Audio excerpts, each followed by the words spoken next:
DJ Ferris. It's Chicago, nigga. It's the real one. Hit me. Only one is pulling shit the fuck up. Let's get a sports talk. Who should replace Donovan in OKC, Stephen A? Well, you know me. I'm going to give you the typical names. I'm going to give you the Ty Lues of the world. I'm going to give you the Mark Jacksons of the world. I'm going to give you the Sam Cassells of the world. I'm going to give you the Phil Handys of the world and others. You know what? And if it happens to be somebody white, so be it. This basically goes back to my original point last week about Steve Nash to some degree. Now, obviously, I feel bad from the standpoint that Steve Nash doesn't deserve any criticism, nor was I trying to criticize him. What I said was his hiring was emblematic of what we talk about when we talk about white privilege.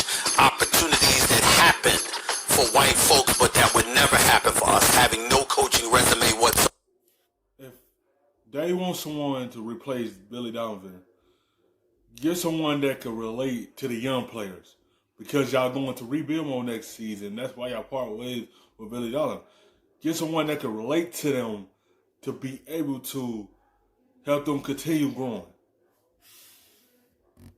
But landing a job like the Brooklyn Nets instead of a rebuilding job like Derek Fisher, Doc Rivers, and others have had to inherit. Having said that, even though this is not a rebuilding situation literally in Oklahoma City, they're not exactly a quote-unquote championship contender, and I'm seeing only 5 black head coaches in the NBA. I'm going to be watching 2 black coaches lost their job in Nate McMillan and Alvin Gentry. I'm anxious to see where or if there are going to be any black coaches that are hired this off season. I'm really interested in seeing whether or not that's going to happen, and I will be watching.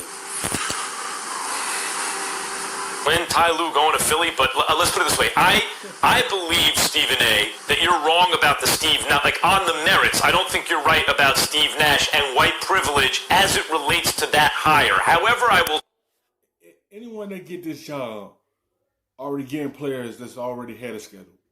They're already seen the playoffs. So it's going to help their confidence coming into next season because the success of the season they had this year.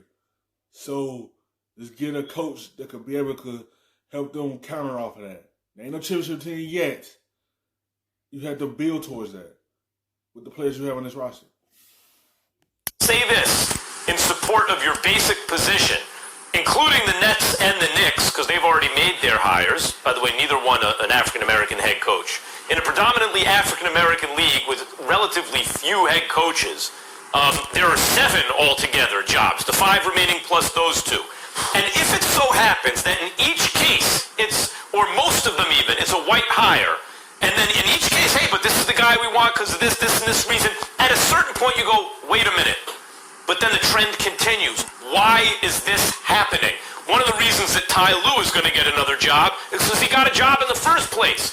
One of the reasons that happened is because LeBron James said this is not working out with David Blatt, who, by the way, had no NBA head coaching experience, and he was shown the door, and Ty Lue was brought in. So getting the opportunity in the first place is important in the NBA, and if these jobs fill up and it's like 2 hires of black head coaches and 5 of white, then I would agree. We're seeing a continuation of a problem. But I won't say that about the Steve Nash hire, and let's see what happens with these 5 other jobs.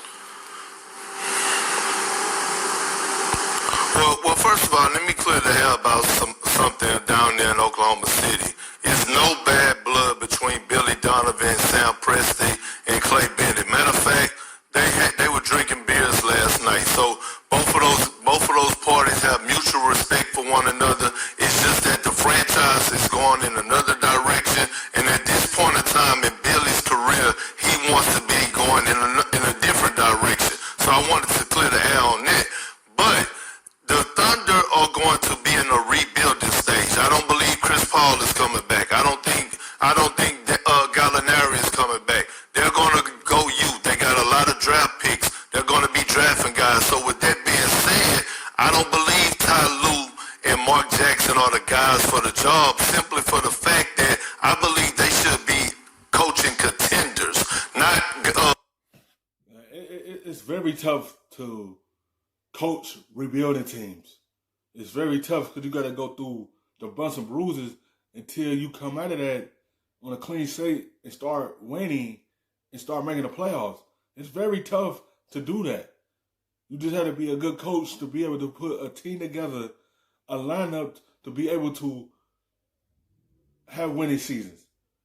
Once you find that lineup that give you a better chance to making the playoffs, and then you gonna start rolling with it, you gonna see the difference. Now you gotta aim towards building a solid bench to come in and get them guys some rest and have a complete team to be able to start making the playoffs year out and then potentially going deep in the playoffs.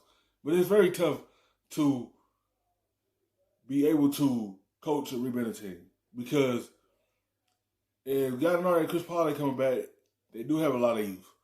They're going to go into the draft and get someone that's fit, whatever system, whatever coach they bring in, and go from there. Because they are in a rebuilding mode.